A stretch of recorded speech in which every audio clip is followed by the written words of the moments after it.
사랑하고 존경하는 전주 시민 여러분, 남관우 부장님과 최주만 부부장님을 비롯한 선배 동료 의원 여러분, 안녕하십니까. 인후삼동, 중앙동, 노송동, 풍남동 출신 최용철 의원입니다.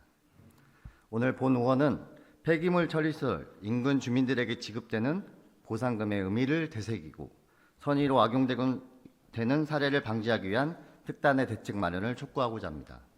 폐기물 처리시설은 시민의 공공의 건강과 위생을 위해 가장 중요한 필수 기반 시설이지만 다른 시설들과 비교하여 지역 주민들에게 환영받지 못하는 실정입니다. 이에 우리 전주시는 상위 법령에 근거하여 폐기물 처리시설 3곳인 전주권 광역소각자원센터, 전주권 광역 폐기물 매립장, 전주 리사이클타운 인근 주민들 대상으로 매년 21억의 보상금을 지급하고 있습니다. 그러나 본 의원은 많은 시민들을 위해 불편을 감수하는 폐기물 처리시설 인근 주민들을 위한 보상금이 일부 투기 세력에 의한 땅 장사 투기 수단으로 전락하였음을 파악하였는데 실제로 광역소각장센터 인근 한 부지가 16필지로 나누어져 전원주택 부지로 분양되고 있으며 관련 광고 글에는 인근 소각장에 따른 보상금이 해당 부지의 장점으로 홍보되고 있는 것을 확인할 수 있었습니다.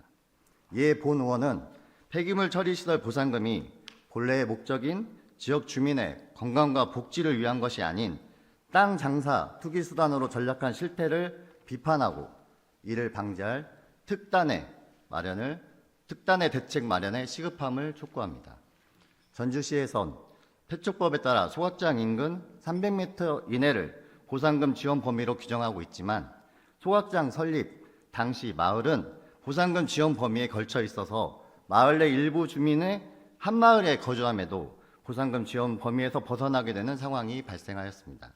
이에 전주시는 조례를 통해 마을 일부가 지원 범위에 포함되어 있을 경우 마을 전체를 보상금 지원 범위로 포함시키도록 명시함으로써 300m 범위에 벗어나 있는 일부 마을 주민들 역시 보상금 지원 대상으로 포함될 수 있도록 규정하였습니다.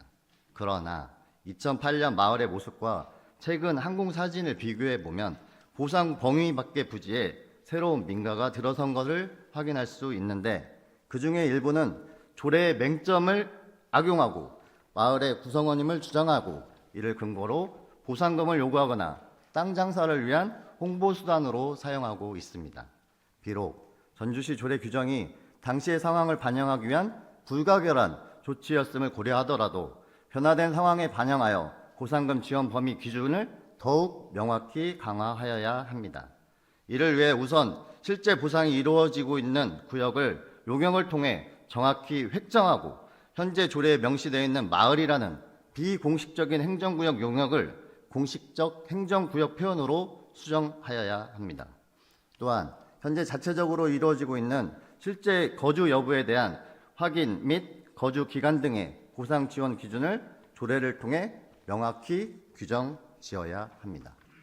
마지막으로 유사 문제의 원천적인 차단을 위해 새롭게 설립될 전주권 광역 폐기물 소각시설 입지 선정을 도시계획 혹은 이주 대책을 포함하여 원점에서 재검토하여야 합니다.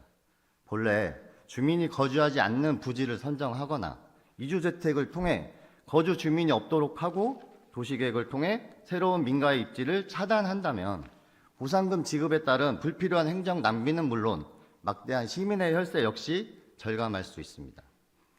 물론 현재 신규 소각장 부지가 현 소각장 옆으로 선정이 완료되었지만 당초 전략환경영향평가를 생략하여도 된다는 환경부의 유권 해석이 변경되어서 행정적 절차의 이점이 사라진 만큼 전향적인 신규 소각장 부지를 원점에서 재검토할 것을 강하게 역설합니다.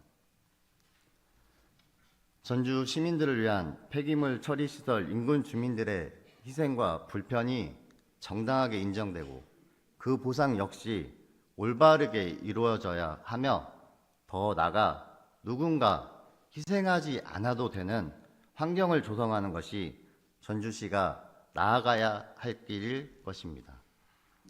우리의 편의를 위해 희생과 불편을 감수하는 누군가가 있다는 사실을 다시 한번 주시하시기 바라며 이상 5분 자유발언을 마치겠습니다.